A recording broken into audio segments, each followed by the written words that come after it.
विठोबाच्या देवळात जाऊन बसायचंय बरं का सगळ्यांनी. नीट या. चला चला वरती जायचंय, नमस्कार करायचंय सगळ्यांनी. नीट जा आणि सगळ्यांनी रांगेत जायचंय. मस्ती कर. अरे रांगेत म्हटलं मी, रांगेत काय बाई पोरे. अगं लोक चला नमस्कार करा आणि बसा. सगळ्यांना प्रसाद मिळणार आहे.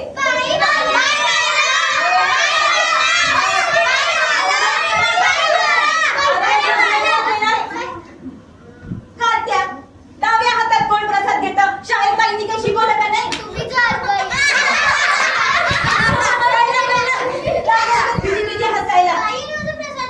घेऊ दे. जात आपली बडबड बडबड बडबड. काय करावं या पोरांचं? बरं जरा नीट ऐका. तुम्हाला चौथीला छत्रपती शिवाजी महाराजांचा इतिहास आहे ना?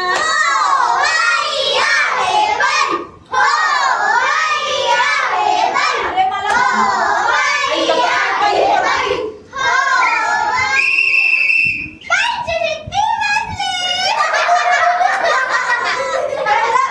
तर मला बोलू दे रे.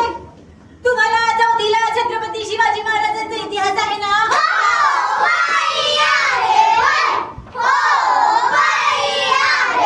अरे म्हणून तुम्हाला मुद्दाम इथे घेऊन आली आहे.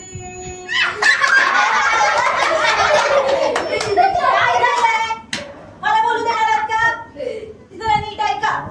हे विठोबाचं देऊळ आहे ना, खूप जुनं आहे. छत्रपती शिवाजी महाराज तुमच्या वयाचे होते ना, तेव्हा इथे येत असत.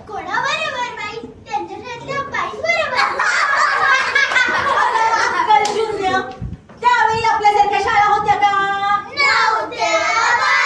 आई ना, बस खाली. छत्रपती शिवाजी महाराज त्यांच्या आई बरोबर इथे येत असत. सांगा बरं त्यांच्या आईचं नाव काय? कोण आहे? अरे बाप्या, काय झालं रे कोकलायला?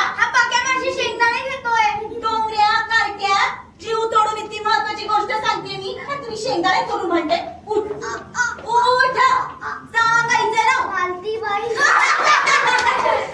अरे कारक्या, तुझ्या आईचं नाव कोणी विचारलं होतं? काय?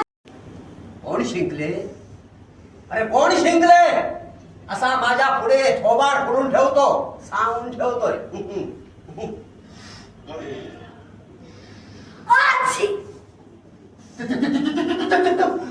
देव शिंकला, देव शिंकला, देव शिंकला, देव शिंकला, देव शिंकला.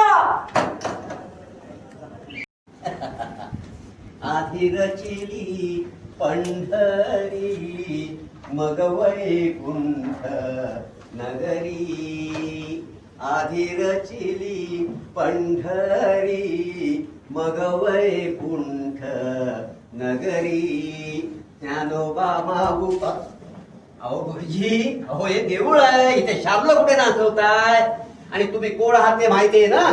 वेदशास्त्र संपन्न, हरिभक्त परायण, वाचस्पती, पंडित भिक्कम शास्त्री, हरिहर शास्त्री वेद म्हणे. असो तेव्हा तुमच्यासाठी ताज्या फुलांचा हार आणला आहे.